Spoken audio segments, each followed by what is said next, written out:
Alors, bonjour à tous. Bon, moi, j'ai pas de notes, j'ai rien, donc j'improvise un peu comme ça, des idées.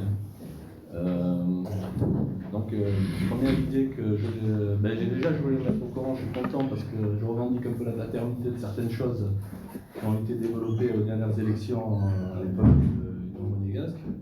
Donc, par exemple, l'annuaire des artistes, je suis content que M. Boéry, ici présent, et la commission culture et Mme Diclot sont allés jusqu'au bout du projet de faire l'annuaire des artistes. Donc il va sortir. Petite critique, j'espère qu'il va être bien distribué cette fois-ci, pas complètement comme en 2003.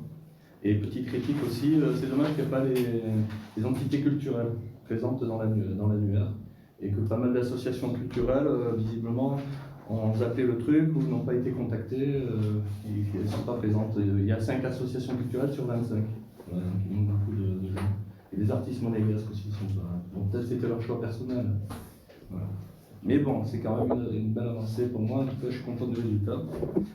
Deuxième point aussi, je suis content du résultat, c'est pour le MOOC, que j'avais défendu en 2011, quand il a fermé. J'avais fait signer plein de pétitions et j'ai créé une page d'ailleurs Facebook sur le MOOC pour la réouverture du MOOC.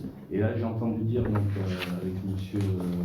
Diamonti récemment dans la presse, qu'au mois de juin, avec le Café de Paris, il allait réouvrir.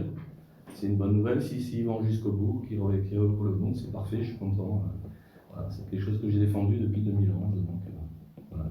Troisième point que j'avais défendu, mais là c'était en tant que vice-président des parents d'élèves à la commission de l'éducation nationale, c'était les classes aménagées musicales, voilà, qui n'étaient pas en place.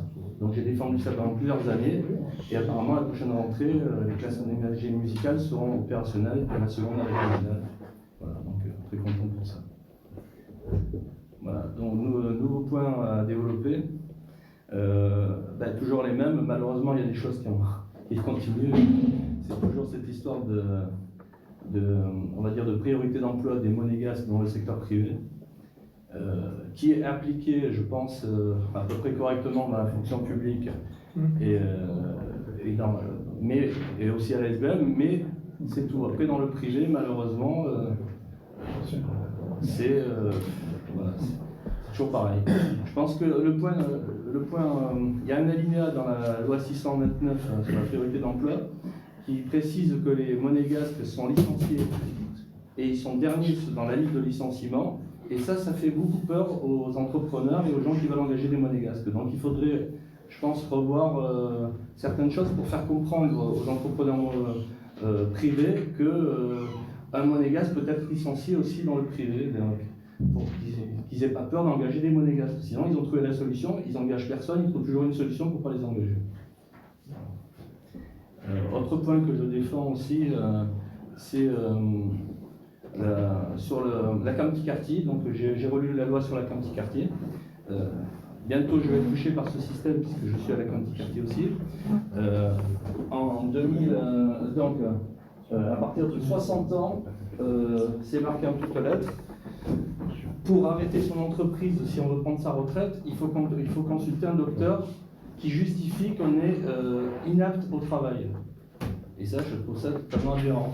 Si on a envie d'arrêter son entreprise à 60 ans, d'anticiper sa Camti-Quartier, on n'a pas besoin d'aller voir un docteur complaisant pour le faire. Je pense que ça, il y a un problème.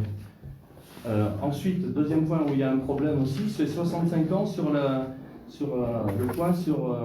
fait qu'on va toucher la Camti à partir de 65 ans, donc la retraite, mais par contre on continue à payer la Camti. Alors, il y a beaucoup de monégasques qui me disent oui, mais on s'est arrangé avec des aides de la mairie et tout. Officiellement, on continue à payer la Camti, même si on prend sa retraite. Donc on va toucher l'argent de la Camti et on le reverse pour la Camti. Donc pour moi, ça c'est complètement aberrant, à revoir entièrement. Qu'est-ce que j'avais encore comme sujet?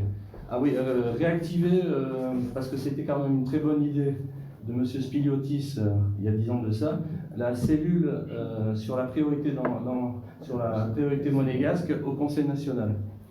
C'est une cellule qui fonctionnait, qui avait été mise en place à l'époque de M.